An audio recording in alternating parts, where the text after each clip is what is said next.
नमस्कार.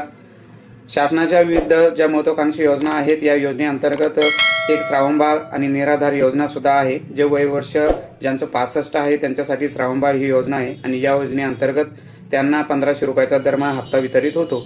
तर हा हप्ता आजपासून वितरित होण्यास सुरुवात झालेली आहे. काहींच्या खात्यामध्ये रक्कम जमा सुद्धा झालेली आहे. आपण स्क्रीनवरती बघू शकता. काहींच्या खात्यामध्ये रक्कम जमा होतील, परंतु काही जे लाभार्थी आहेत त्यांना अडचणी येण्याची शक्यता आहे. आता काय अडचणी येण्याची शक्यता आहे? काही खाते डीबीटी अनलिंक झालेले आहेत, त्यामुळे त्यांचे जे पेमेंट आहे ते या महिन्यामध्ये पडण्याची शक्यता खूप कमी आहे. आता ज्यांचे पेमेंट पडले नाही त्यांनी आपले खाते डीबीटी लिंक आहे किंवा नाही हे अगोदर चेक करून घ्यायचं आहे.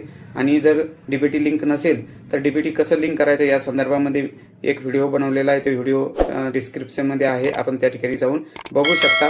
परंतु ज्यांचं डीबीटी लिंक आहे अशा शेतकऱ्यांचे जे लाभार्थी आहेत त्या लाभार्थ्यांचे पैसे खात्यामध्ये जमा होणार आहेत. धन्यवाद.